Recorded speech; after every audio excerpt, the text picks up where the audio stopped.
Hi, I'm Leo. I'm in Brooklyn, New York.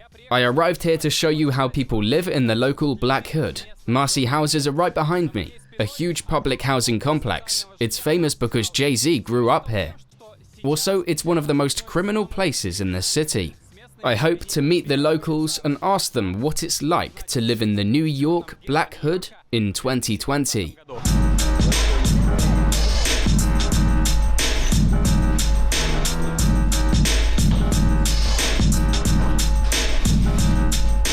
My tag right here. Oh, okay. Are you a graffiti artist? I do a little bit, you know, a little bit here and there. My fault, I gotta press the button. Okay. Inside the elevator, there's no cameras. So if you catch somebody in the elevator, they shoot, you died. No one's gonna know how you died. That's it. You know what I'm saying? I live here all my life. I'm what you call a real project OG. I was born and raised here. What OG means? Old gangster. Similar social living complexes can be found anywhere in New York City. In Brooklyn, Queens, the Bronx, Manhattan, people often call them the projects. Wherever you go in New York City, people are trying to avoid the projects, as these places are notorious for poverty and crime rates. It's not just one building, or two or three, not even a block. These projects are enormous. It's the whole neighborhood with thousands of people living in multi-storied buildings. In terms of violence, this is one of the worst ones. So if you get smoked inside, you get smoked. No one sees nothing, you die. Boom, you die like that, right? The crime rate is going up. You see how, if you look at the news, you have 70-something shootings on the weekend. It's ridiculous. We didn't have 70-something shootings here in a month when we was in the bad neighborhood, when it was bad times. You know what I mean? The shootings is ridiculous. It's like every day, bro. Every day? Yeah, multiple times a day, every day. And a lot of times, come out here to test their gun. If you look hard enough, you might find empty shell casings. Whoa. Yeah, no, seriously, I'm so dead ass. Shit. Let's think about it. What's the best place to shoot a gun in Brooklyn? On top of a project building. Because as soon as you're done, you go right inside, go hit the elevator and be out.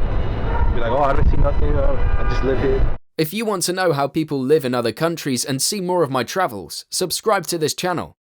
The more subscribers, the more amazing places I can show you.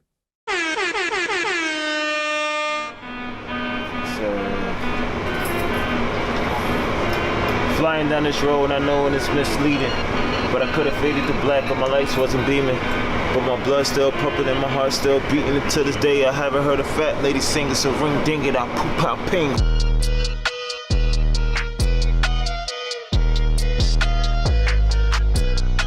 So the guys invited me to the record studio to see how they make their music.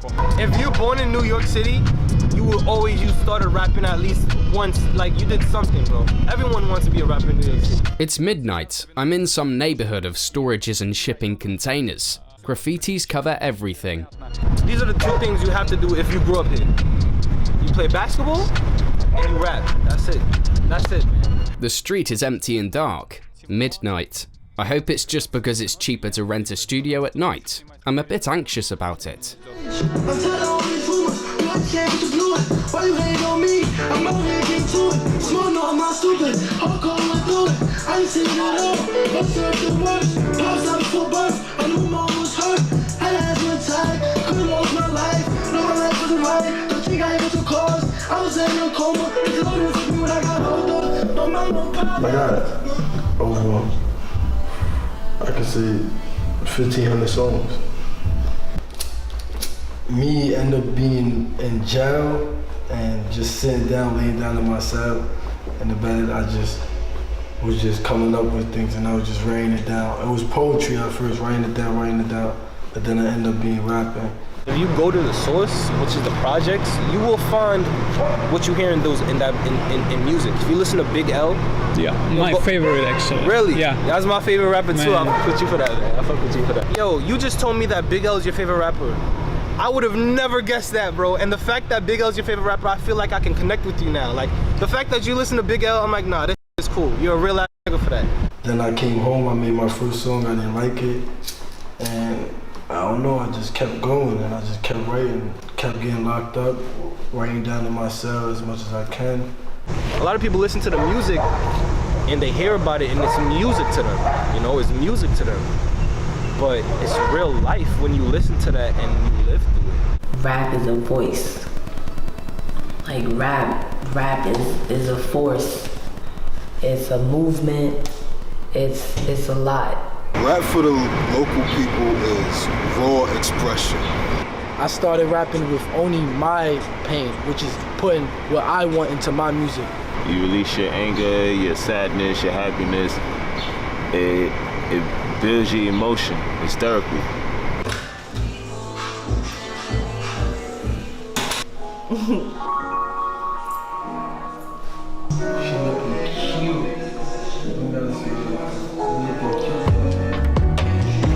I'm an artist, I'm a model. I call myself a poet as well. A divine feminine, basically, it's like a queen.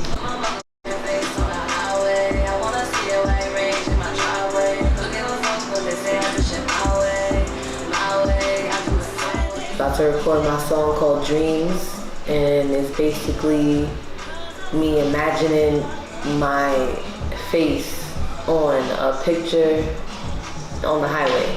Cause like when people get famous, you see their face on the highway sometimes, like movie stars or Drake. Marcy had some real rough people come out here, but then again, you had some real famous people come out here. Mm-hmm. You know what I mean? You had really good famous people came out here, like Jay-Z. Jay-Z come from this province. I grew up with him. He's only 2 years older than me. I used to work for him, legally and illegally. However. What do you mean? You know what I mean. You know his story. I was a good kid mostly, but I got caught up in the street shit and I was doing white collar crimes. I was doing it for like 7 years. I only got caught once, and that's the time I went to jail. And when they caught me, they didn't even know what it was. Why did you serve time in jail? You don't even, I told you. You didn't tell me. It doesn't matter to you. No, but just as a fact. I mean, it doesn't matter to you. Okay, so for how long? What? For how long? I was in and out since I was 13. Since you were 13 years old. I was in and out of jail since I was 13 years old. Oh shit. How old are you now? I'm 22 years old. Okay. The only time that I stopped when I was 21. And I did a few years, came home by the grace of God. Because I'm intelligent, I was able to get a job. If you have too many felonies to get a job, an only job, and you have to support your child, and you have a daughter, you know, and you have a mother who's sick, she needs medicine. You have kids who need food, they need, Daddy, I'm hungry, I need food, I'm hungry. You ain't got no job, so what they're gonna do? They're gonna do what they know how to do, sell drugs. I dealt with the marijuana game, selling marijuana back in my days in high school. You would buy a bag of marijuana and you can make 14, 15 joints and sell them for $1 each. That was the hustle, right? I went in the street because my parents always bought me quality stuff and not cheap stuff. My parents always invested in our feet and our coats, and I wanted more of that. So I was doing white collar crimes. In order to be fly, you gotta have designer. You have to have your own swag and, like, you know. It's in my DNA. My parents dress their ass off, and so do I. I don't like cheap shit. Me personally, I like a lot of vintage clothing, like old-fashioned Versace. Louis, Gucci, Givenchy, Tom Ford, the Chanel bags, the Birks, the Fendis. But it's so damn expensive. It is. I don't know why. Where people get money for that? That's the thing, you know. Out here, you have all the scammers and stuff like that. So, in a project, you know, people are poor, but people dress like they make 6 figures. Like, I don't know, man. It's just, we just do it.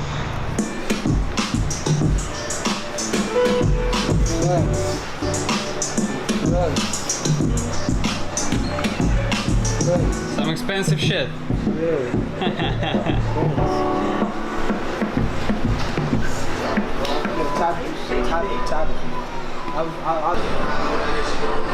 Top to bottom. Oh. Why are you doing that? You got what? Why are you tapping it? That's good luck, bro. Locals always drink Hennessy. Wherever you go, any party or even on the street, you will see Hennessy bottles in people's hands. They pour it in cups and drink it. Hennessy is That's New York's water, bro. That's the water we have here in New York City. Henny is life, man. Henny is, it makes you can't tell me if you have a bad day and you take a little sip of Hennessy, bro, your day it only gets better from there, man. It only gets better from there. But Hennessy is really popular in New York. I don't even really know what made it so popular, but that's just what we drink. Like if you go to a party in New York City and there's no Henny, it's not a party. It's just a bunch of people getting in a room. It's not a real party, you get what I'm saying? I said, look, Sosa, I said, now what you gonna do when there's no food on your plate? I know some real who will pick you up for the cake. Seeing fiends shoot up, I was brought up that way. Wonks. You wanna be in my vlog? Yeah. There's definitely mad gangs out here, man. From different sections. Yeah. In Flatbush, in the real Flatbush is Crips, and then in the Flatbush, like Winthrop, Flatbush is folks. Feel me? Around here is Bloods. Yeah, he was a big Crip, feel me? He was a hard Crip. Nobody liked him. Everybody was scared of him, so they shot him. They killed him. I wasn't even alive when that happened.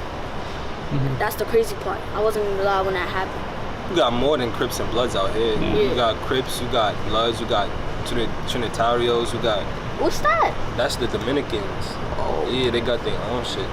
It's totally different. Now, you had the gangs back then were real gangs, like the Warriors. You see the movie The Warriors? Yeah. Well, the gangs back then, when I was growing up, was like that. It wasn't no Bloods. You don't have Bloods. You don't have Crips. You had cliques. That's facts. So, for instance, there'll be a clique here, and their name will be some. Oh, we was the Bachelors. Yeah, it was like a hat with two white gloves and the stick, like the Bachelor, the old day Bachelors. That was the name of us. And then we had the Son of Bachelors, and the girls with the Bachelorettes. It was crazy. It was cool. In Tompkins, you have a certain clique, and they have a clique, and it's, you get what I'm saying? It's their own thing. It's their squad of their own man. Really, it didn't really first start as gangs. It started as a club. That's real gang life. If you could really look at it. See, that's me down there. See it?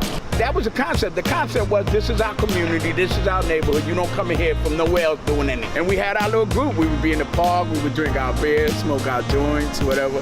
But we was more socialized to our community, and it was more of a group concept, brotherhood. We would fight for our community, hands-on, right? Those days, it was fighting with chains and bats and no guns. Rare gunfight. Now, you would come from another gang and say, we want to fight somebody in your gang. So, okay, you would bring your little group and we'll bring our group, and the two that wanted to fight would fight in the park. You know, fight until they finished. And the gang fight was over.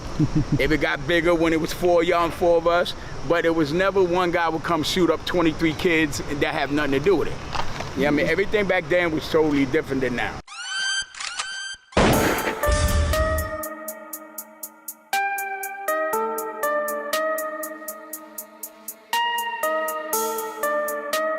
Usually around 12 years old, that's when kids start changing, when they get in junior high school, or we call them junior high schools and middle schools. So we try to catch them before they get into middle school, and they change into the elements that's in the street. What about your father? For me, he was not really much in my life, but yeah. What happened? He just left? What happened? No. I don't know what happened. We try to prevent them from getting involved in gangs, involved in drugs, and being around the wrong people, the wrong influences. I remember the first day I went to school, living in a shelter in Hartford, Connecticut. It was crazy. I seen a little kid like this tall running from the police in the school. He's running down the steps. It was like a a staircase that went down. And he's running. And we're with the teacher, we left the classroom in a line because we have to go in a line, and we're going down the steps. And she goes, go to the wall. So we go to the wall. I'm like, why she say that? I just run. I'm just like, yo. And then boom, boom, boom, boom, boom. I see like a police officer, like 2 police officers chasing this. What he had, I don't know. Eventually the school went on lockdown. Like, I think he brought a gun to the school. Just a little kid like this. Let me tell you something. Childhood today is totally different than childhood yesterday. Childhood yesterday, if you couldn't fight, you couldn't stay. No surviving.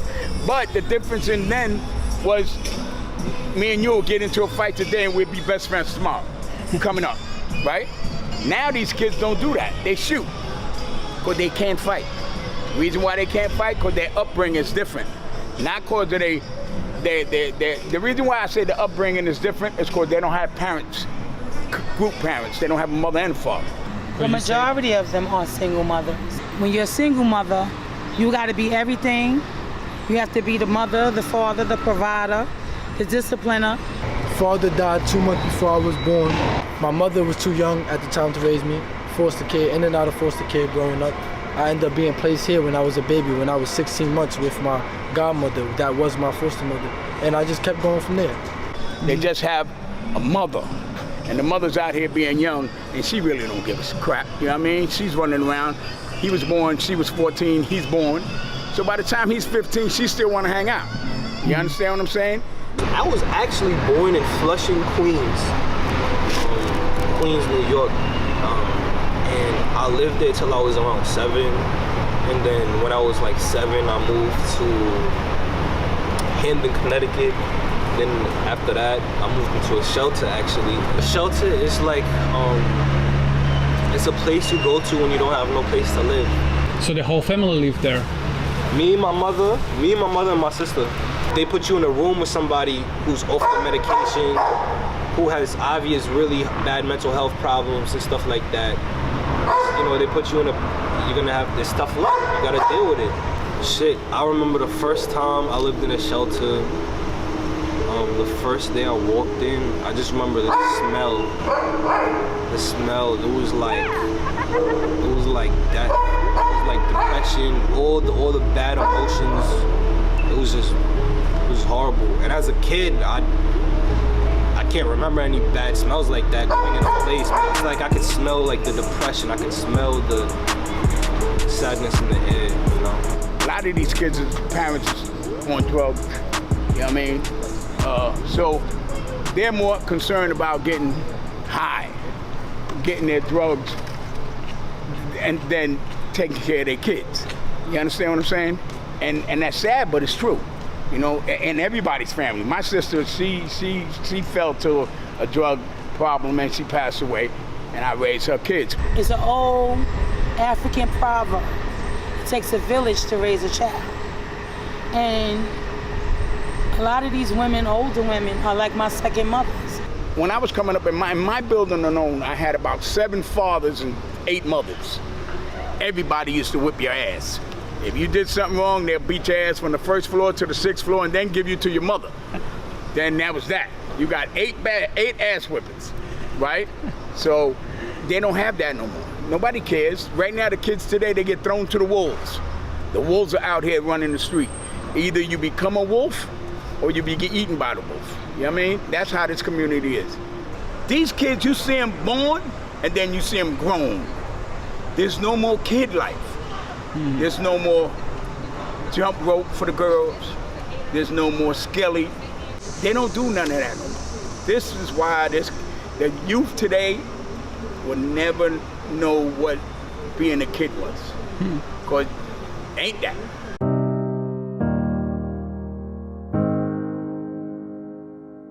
I'm feeling like I'm powerful, stronger than a super being, super swag, super G, like it is a super thing. I'm with a super team. No, we're not the justice leader. Smoother than a Nazi brother, chilling laid back comfortably. They wanna know what's up with me. Stick a fork they done with me like VB was an STD. Just can't f with me. Walk up out the store like, yo, you need that? You can keep the change. Visa in the wallet, so if you need that, it can be arranged. You see the chain? Wonder why I'm diamonds back, 24K, and plus a pendant has a diamond back. I really love how Black Americans look and dress. They're always cool, fresh and bright.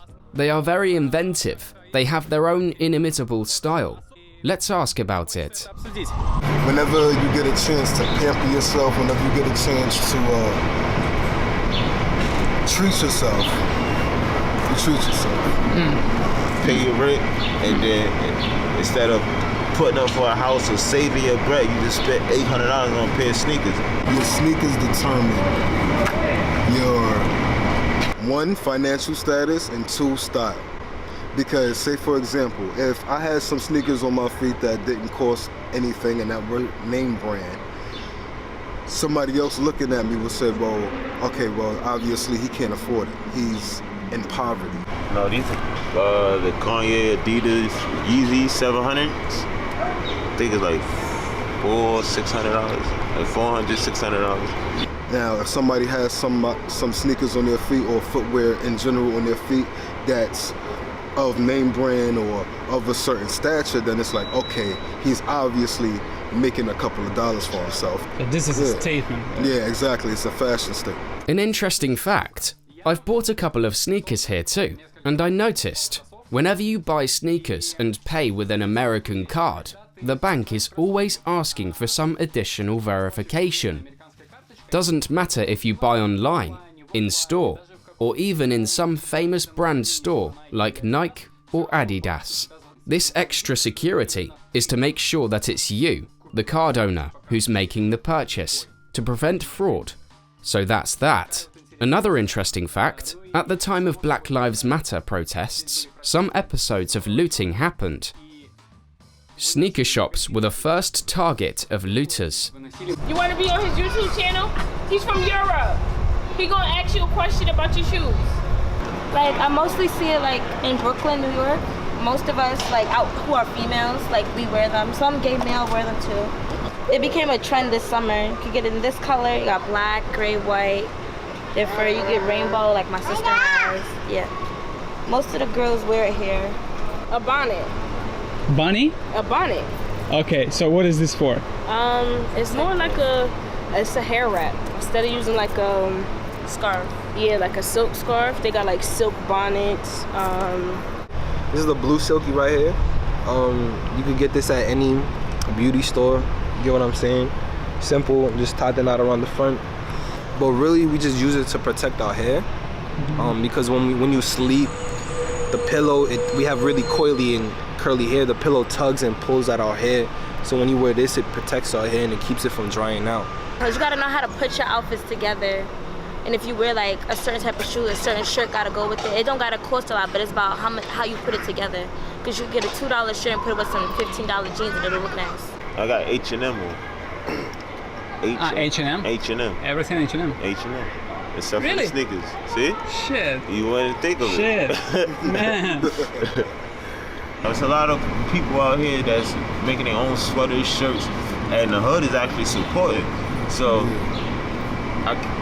it's a mixture. It's a mixture of high label brands and something that you wouldn't even know because my friend made it. It's my brainchild, Brooklyn Beloved. I've been like working on redesigning and like just like kind of making it more of what I want to wear instead of just like putting out some stuff. So like I had like spent the whole year of like not doing anything, just like studying books and stuff like that. And now I come to a point where I just got to put out some new stuff. Get these in. You see the red ones and the black ones are those are like little experiment shirts for my next go around. See what color I'm gonna use. I just threw it with the fit because it just matches, but you feel me? And then I got the Nike slides on, so classic. So it's like this, man. I don't know what it is, but I don't like looking at another guy's feet. I don't know what it is, because sometimes guys are gross. They don't cut their toenails. It just looks nasty. What if I'm outside, I'm eating food, and someone walks by, they got yellow toenails? I don't want to look at that. If you put socks on, at least we can all have a nice day. Enjoy our day, enjoy our food. You don't have to worry about no nasty toes. So it's kind of an unspoken rule. Wear socks with the slides and you're cool. You know what I'm saying? We used to wear the Levi dungarees with a pair of Pumas and a mock neck sweater, which was a designer sweater with an alpaca sweater on top. And this was the designers that changed.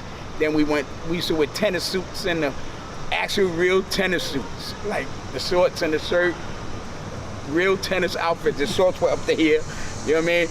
You wear that now, they will laugh you out the neighborhood, right?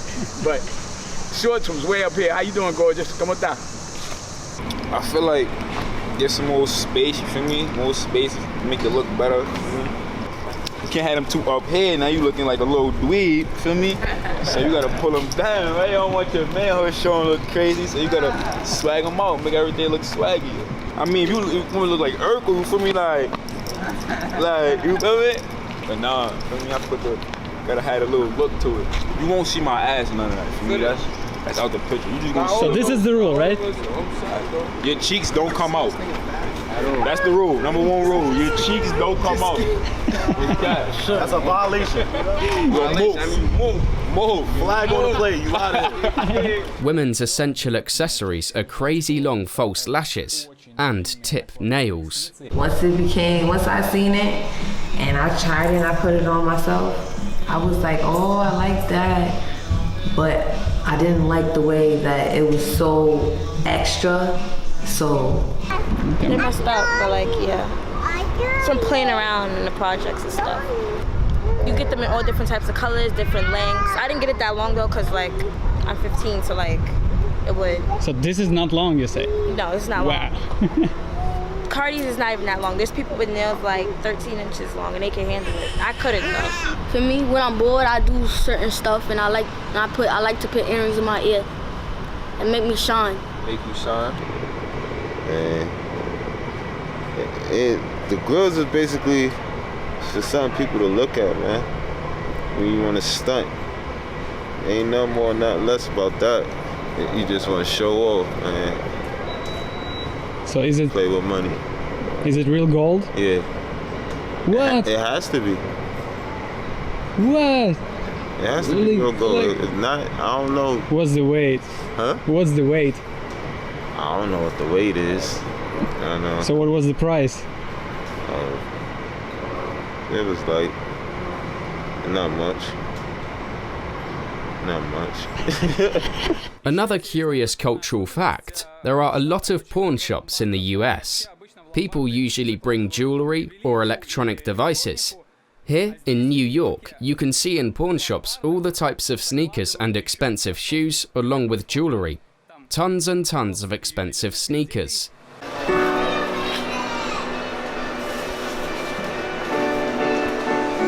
I'm tired of all these rumors. You had the chance, but you blew it.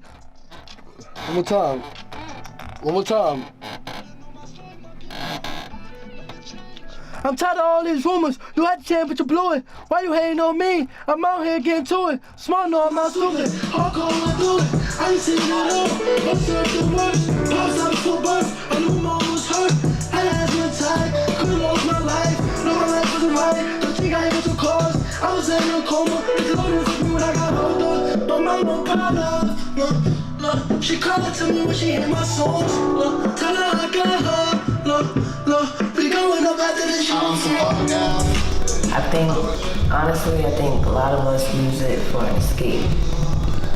I think if you started smoking as an adolescent, like I did, I started smoking at 13, that was an escape.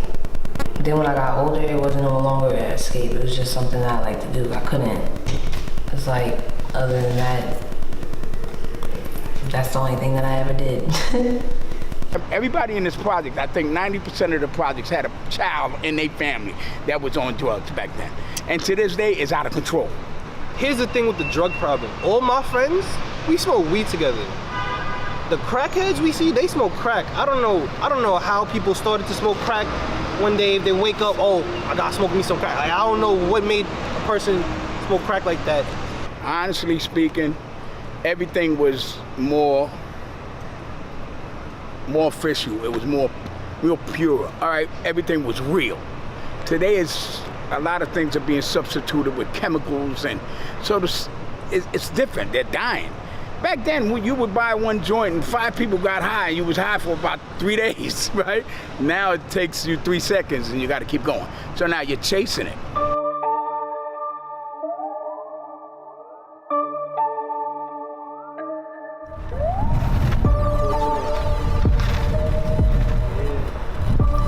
This is what they sell crack in. So they sell crack in this. Late 70s, early 80s is when the crack epidemic started. See, when the crack epidemic started, the crime went bananas, and they had a lot of gunplay then. If you want something big, it's gonna be expensive. But if you want like, just like something little to carry, you can get something for like 100, maybe a little less if it's used. Like you say, 100? Yeah. $100 for a gun? Yeah, for a deuce, just for a deuce, you can get Deuce, what means? 22. 22 caliber rifle. $100 for a gun? Yeah. It's nothing. Nothing. But also, when you spend that money, you don't know if somebody else took that gun and killed somebody. So now the police find you with that gun and your fingerprints on it.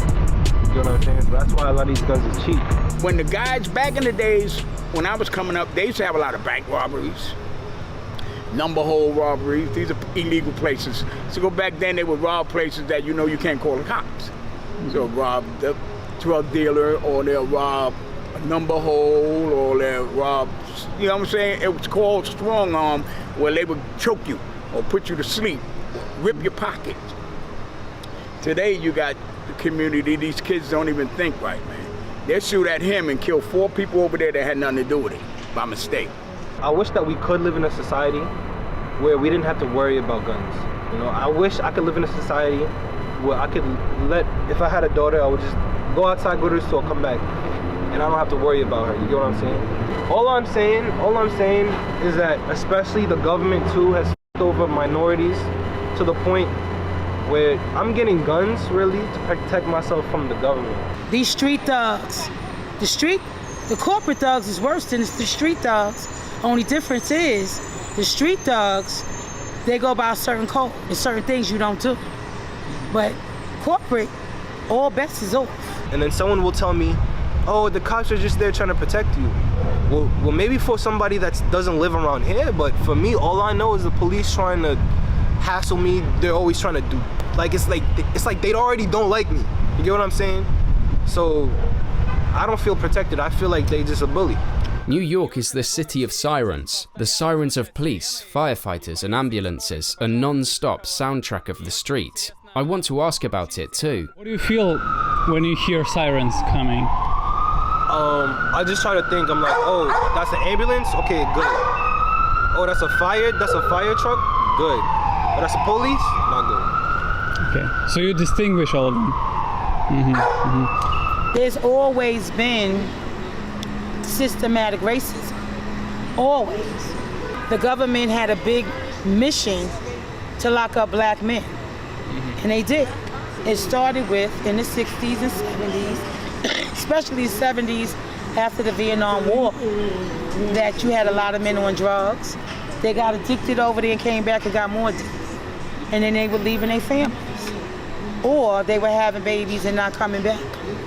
Or be like, I'm going to the store and never come back. You know what I'm saying?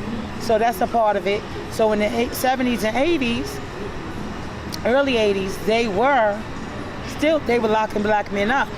What about yourself? Did you serve? No, I got arrested. I was pretty smart. I got arrested once, like when I was maybe 28 years old, with weapons, right? But again, when you're in another community, you have to either be or not be. And back in my days, I'd rather be tried by 12 than carried by 6, right? So that 6 means you carry a casket with 6, right? And you're at trial 12. So I'd rather take a gamble in court than take a gamble and get killed, right? So that's how that weapon thing came. And I had got into some problems over in Bushwick, and I went to go take care of my problem, and they called the cops on me. Simple, you know. Hey, baby girl.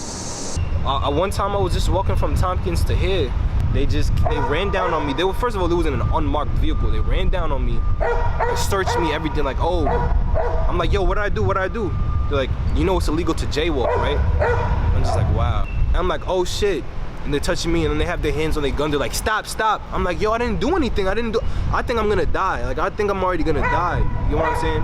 I'm like, yo, shit, please don't let anything do. Then I'm like, what are you stopping me for? I'm like, is this legal? Is this legal? And when I said that, I guess he looked at me, and he's like, have a good day. In case of emergency, in case of anything bad, would you call the police? Never in my life. No.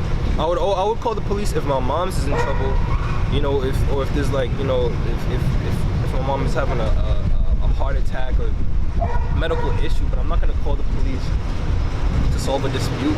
That's how we get shot. They already kill us. They're already shooting us in the street, so I'm gonna call the police so I could die? No. One of the guys in the neighborhood, he totally refused to speak on camera. He said to me one interesting thing that no one else said or dared to say. He said that the black community here in the US has two big problems. First, police shooting at black people. Second, black people shooting at black people. When a black person shoots another black person, no one will call the police, because no one wants to be a rat. If you're a snitch, no one wants to deal with you. So, when a black person kills another black person, everyone keeps silent. On the contrary, when a police officer or white person shoots at a black person, people speak out loud, create hype, and bring maximum attention to it. So his conclusion is, the worst problem is not the police, not the white people, it's black on black violence. Until this problem is solved, all other struggles will not disappear. He said, we call it the culture, with irony, but in reality, it's, to put it mildly, not fair and not right. It's a tragedy. Now, without the police, what do you have? You have street justice. And unfortunately, street justice it's a mob mentality. That's why we have so many shootings. That's why we have so many jumping, so many brawls. You get what I'm saying? And I got robbed in this project 2, 3 different times. Being at the wrong place at the wrong time.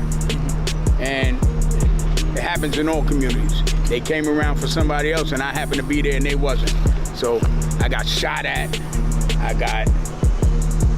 Let me tell you, coming through here, this used to be a flagpole here, right? And we used to call it the flagpole. So I walked into a shootout from the guys on this end and the guys coming from around that corner. And I had to lay up under the bench. And I remember hearing the shit hit the fence and the gates in like 5 minutes. And that's some scary shit. Let's say I have a problem with you, right? I don't like you. So instead of me fighting you one-on-one, I'm gonna get like 50 of my friends to just beat you up. And that'll happen to you, yeah. And one time when I was growing up, if you ain't live here and you ain't know nobody that was powerful, you got in, but you ain't get out. You here because you know the right people. If you ain't know the right people, they gonna get your ass and they gonna get the person you know. It's all about who you know, not what you know. Have you lost any of your friends or? Tons of them to gun violence. Incidents happen where I happen to be in the right place, in the right position to save a person's life in one of them gunfights. And it's so funny how life is that that person happened to be in the right place at the right time to save my life one night. I was on a bench one day when a couple of guys that I also know, and the guy ran up on him with a gun and he wanted to kill him. And I was like, I know both of y'all. I'm not gonna let that happen. Yo, mind your business. No, it's not gonna happen. And it's crazy, we talk about it every time we run into each other. That's the topic of our story. Yo, I love you, man. Y'all love you too, man. You saved my life, I saved your life, you saved my life. And that topic was true. I got a lot of friends of mine that are doing life in jail right now. For whatever reason it is. I got arrested plenty of times. My thing was my kids. A lot of times I did get arrested was for fighting for my kids. And I'm 62 now. My baby's 14. He'll be 15. And if something happens, I'm gonna fight for my kid. I don't care what happens. All my tattoos on my arm are about my kids. I mean, if you look at it, it's just God's prayer hands. My culture, I'm Puerto Rican, and then there's Daddy's Angels. And they got my 3 kids in there, right? And this is a stroll about what a father's based on, what I believe a father is, and what he would do for his kids. This tattoo, it says hustle. I got this when I was 19, I think. I got it as a reminder because there had times where I wasn't hustling. There was times where I was really depressed and I had no motive. So this is a reminder to always hustle, not just for money, but for my goals, for my aspirations, and hustle to be a better person in life, period. You gotta hustle. Everything is a hustle. Even your job is a hustle. Your side gig is a hustle. Everything is a hustle. This conception that people living in the projects are poor, is that true? No, maybe to society standards, but many people that live here have luxury cars. Many people that live here have luxury. However, it's a stigmatism. Like I said, most people from other places think only people on public assistance or benefits live here. No. Well, in order to get an apartment in the projects, you have to qualify. You have to be put on a waiting list. Well, my dad, when they were first developing public housing, if you were a person of color, you had to be a veteran. And my dad is a Korean veteran. So for instance, a top priority person would be like my mother and my sister when they were in the shelter together. If you're a woman, and if you're a mother who has a child. If it's a single family, like I have a cousin, she makes almost $100,000, but she has 4 kids, and she's a single mother. Mm-hmm. So this works for her because she has so many children. If let's say they see you have 3 kids, they'll give you a 3-bedroom apartment, something like that. Now, the cap for a 3-bedroom is $2,000. Even here? Yes. You get a kitchen. You don't get a dining room. You don't get a room like that. You're gonna get a kitchen, a bedroom for how many people you are, a living room. That's it. But it's still lower than paying a mortgage, because mortgage start at $3,000 in New York City, and that's just the mortgage. We're not talking about light, gas, food. So it's cheaper, even though the conditions now are deplorable, but it's still cheaper.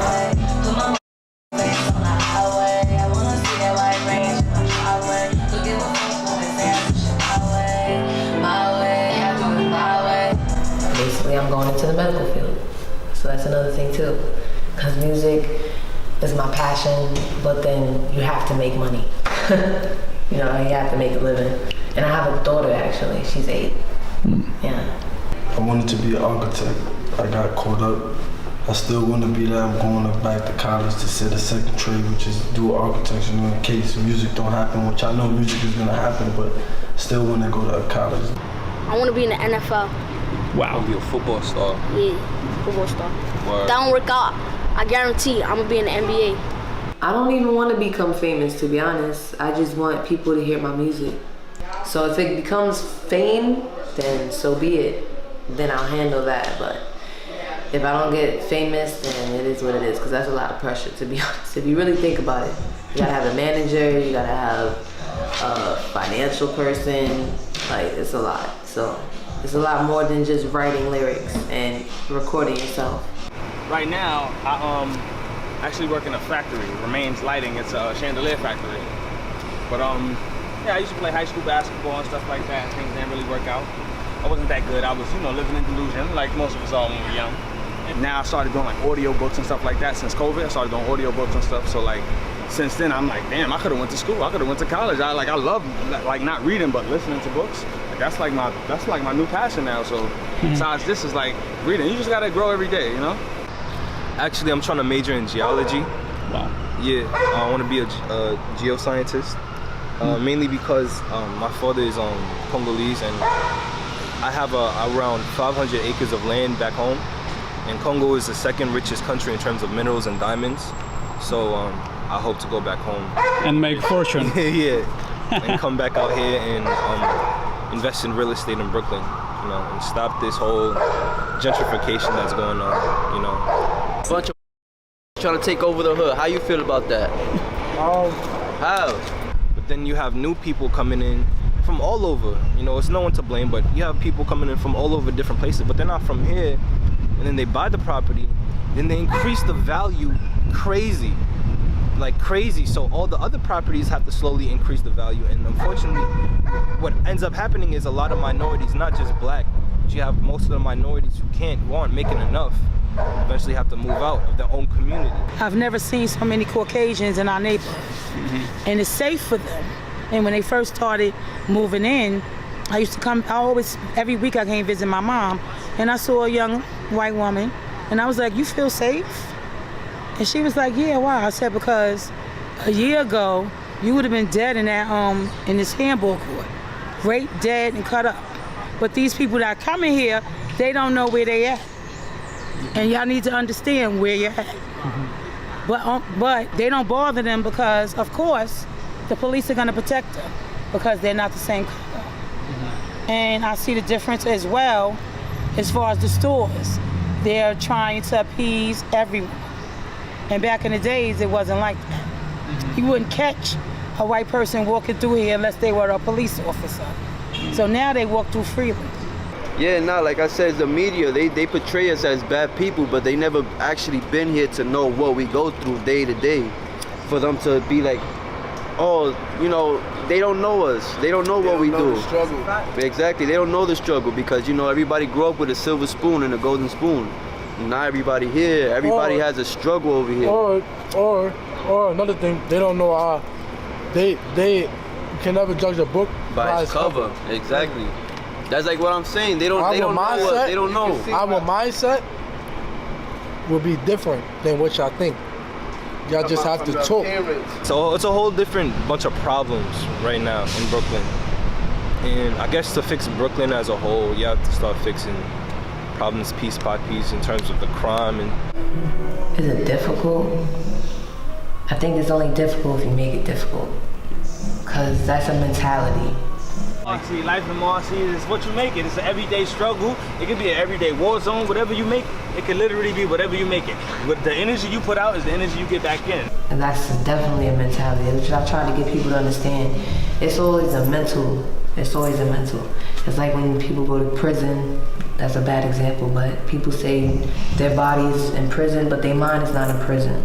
So it's like if you tell yourself you stuck in poverty, and you train your mind that you stuck in poverty, you're never gonna do nothing else.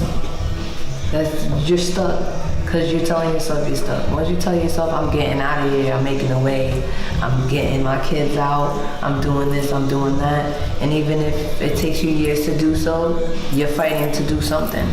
You know, you're setting goals for yourself. And that's why you can't really, it's not really hard, I don't think, because it does happen. It's not easy. But if you think about it, nothing really comes easy without a price. How we do my ways. There's ups and downs, but I just gotta get through it. There's no way but to just get through it. Just gotta do it, that's all. I got a question for you. Yeah, sure. Right? So you hear all the rumors and stuff about Marcy, right?